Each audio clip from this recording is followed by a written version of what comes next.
Hi boys and girls, how are you on this beautiful spring day? I'm back in your garden for some more story time, and it is a beautiful kind of puffy white clouds in the sky. It was cold this morning, but it's warmed up to be a beautiful afternoon. So this week in spring, on Wednesday, April 22nd, we are going to be celebrating Earth Day. And it's a time where we think about how we can be kind to the earth. What can we do to give back to our Mother Earth? And it started a long time ago in 1970. So I thought today that we would read, I have a book called The Earth Book. I thought it would be fun for us to sit and think today about what we can do for our Earth Day. So you ready? You all comfortable? Okay, great. The Earth Book.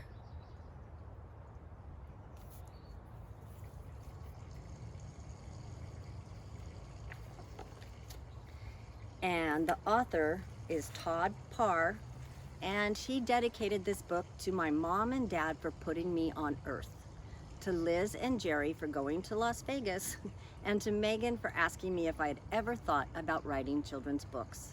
Special thanks to Lisa and Fatima. Love, Todd. I take care of the earth because I know I can do little things every single day to make a big difference.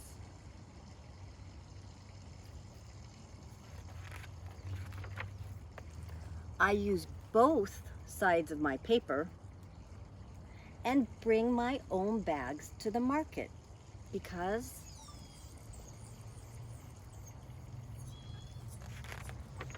I love trees and I want the owls to have a place to live because we all know paper comes from trees. I turn off the faucet while I brush my teeth, and I use less waters for my bath because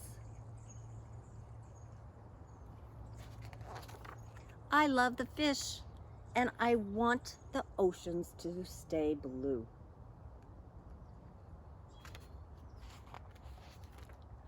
I take the school bus and I ride my bike because I love the stars and I want the air to be clear so I can see them sparkle.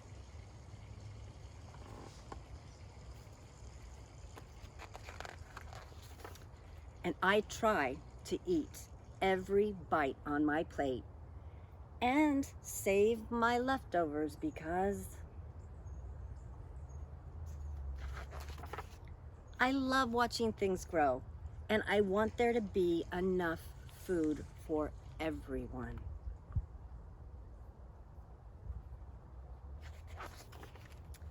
I remember to turn off lights and shut the refrigerator to save energy because I love the polar bears and I want the snowman to stay cool.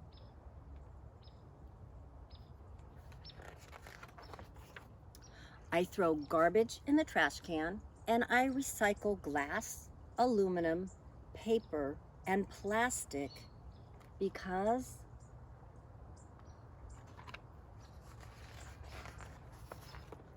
I love to walk barefoot in the grass and I don't want to move to Mars. Most of all, I help take care of the earth because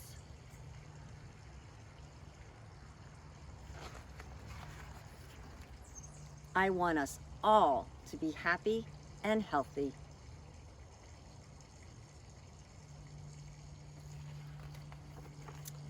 Every one of us can help protect the earth and make it feel good.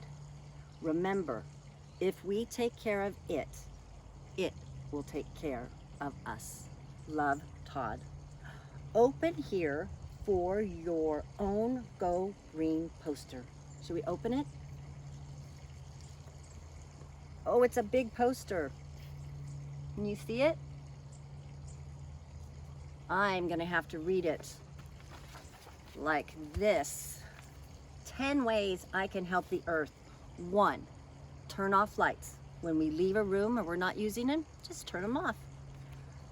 2, recycle.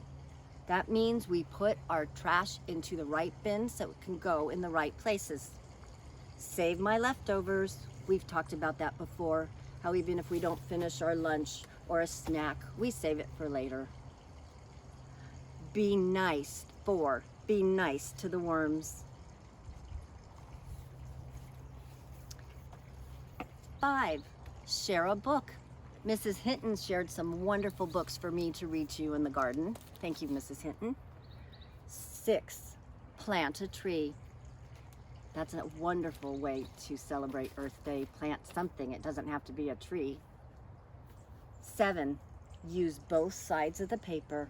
That's a really good idea because sometimes we make mistakes and it's instead of crumbling it up and throwing it away, just turn it over and use the other side. 8, save water. And we really know how to do that here in California. 9, clean up trash. And 10,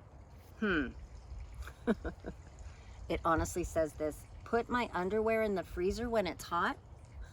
I don't know how that's gonna save the planet, but I think he put that in there for fun. I really like this book. And we can all help protect the earth and make it feel good. If we take care of it, it will take care of us. And this book was even printed on recycled paper. Are you ready for another one? So this is a little book, and you can see there's a little blank picture. I forgot to put my picture in it, but what I like about this, we can pretend that's any of us. Okay, so we're the guy in the middle. And this book is The Recycling Story and Me. It's very important to learn how to recycle and save the planet. What is recycle, you say? It is learning to be careful with the earth every day. Go green by taking one step to get started on your way. You see, she's putting, it looks like a can, into the right recycle bin. What can I do to do my share? You must learn a lot to become aware. You can compost your garbage to make new soil, turn down the heat, and use less oil. Do you see that little bird that just went up? Oh, it's called a titmouse. It's a little tiny brown bird and they nest here in the garden. You can walk instead of drive to play date in a car. I'm going to read that one more time. You can walk instead of drive to a play date in a car. Just turning off the TV is a good way to start. Look at what they're doing also. They're adding food scraps to their compost bin. And when we can walk or ride our bikes, that's such a great thing. Get reusable bottles instead of throwaway cups. Buy biodegradable cleaning products for when you clean up. Turn off your lights at the end of the day. Don't waste energy. This is what they say.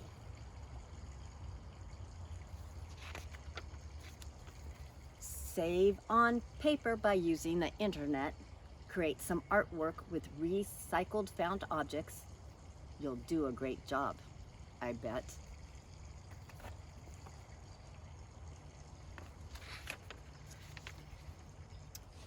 Reduce, reuse, and recycle is a good way to live. This means we make new things from old, and it's a new way to give. We make less pollution for Earth, and this is a form of rebirth.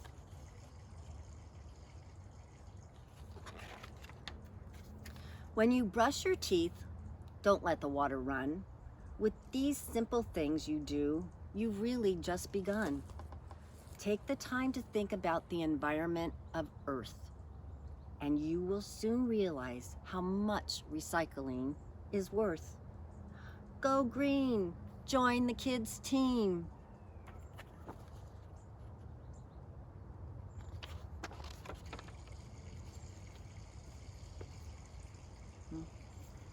Did you notice something else about this book? It was a rhyming book, and it's Poetry Month in April. So that was pretty good. We were talking about Earth Day and reading a story that rhymes. I have one more book, and this book is brand new to me. Mrs. Hinton let me borrow it from the garden. She thought that you would enjoy it. So let's see. On Meadowview Street, and it's written by Henry Cole. Ready? You're doing a great job listening.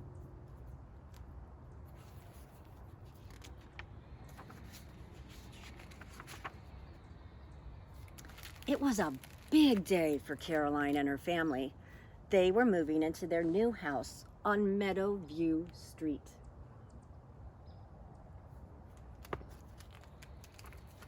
After things were unpacked, Caroline's dad decided that the grass was too tall and got busy mowing the lawn.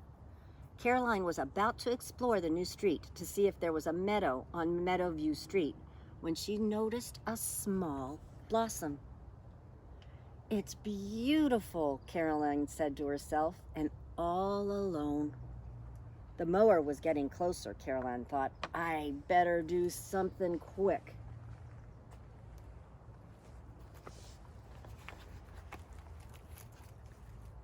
The mower came to a halt. "Daddy," Caroline pleaded, "couldn't you mow around my flower?" He said, thinking, well, that's less mowing for me. Caroline raced inside the house. She poked around the boxes in the basement. Aha, she smiled, some string and some sticks. Just what I needed.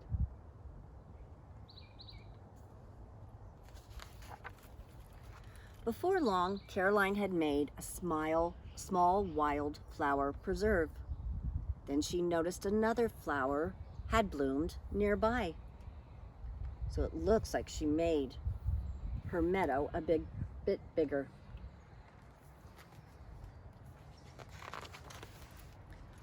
Her preserve got bigger and bigger and bigger.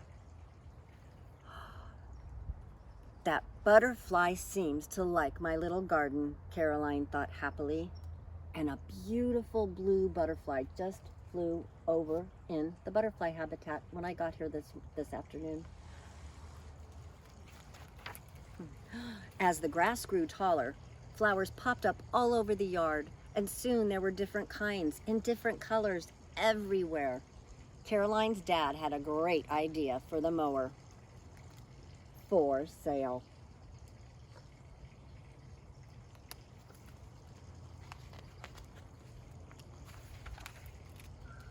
One day, Caroline sat in her preserve in the heat of the sun. My garden needs a shady spot, she said to her parents. A shady spot sounds nice, replied Caroline's mom. Soon a truck made a delivery, and Caroline's mom took pictures.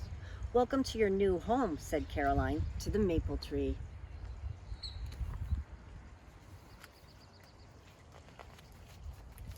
The next day, as Caroline admired the maple tree, a wren landed on top of her shovel.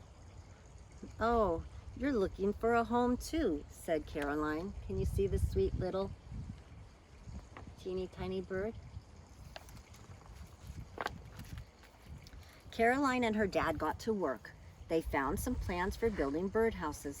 Caroline helped cut the wood and nail the pieces together. Look at how busy she is.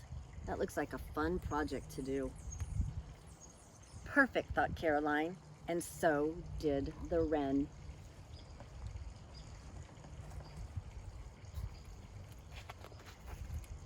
In no time, there were birds and insects everywhere around the tree and zipping among the flowers. Soon the wren was full of twigs for a nest. Caroline wanted one more thing. We need a place where everyone can get a drink of water.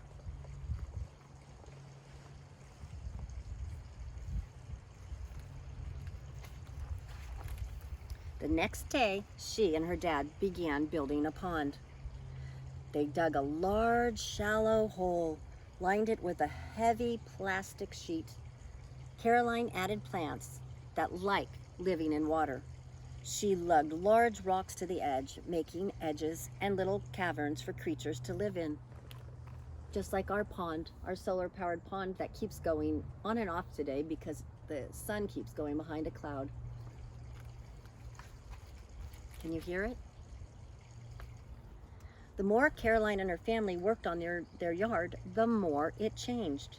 It was now a home to many things. Oh, I see all the birds. Can you see all the birds?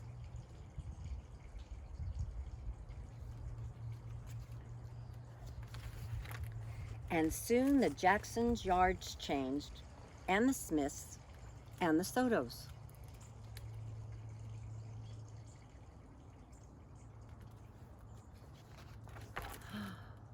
Now there really was a meadow on Meadow View Street. And can you see all the creatures that came? A ladybug, salamander, a caterpillar, a bat, a swallow, a bee, the turtle. They have cornflowers. Oh, look at that green snake. Dragonflies, little mouse, a hummingbird. What's that? A skink?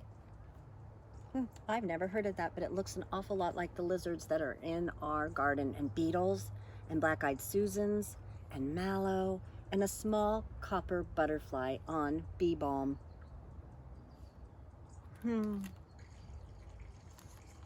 I liked that book a lot. Oh, look at how beautiful.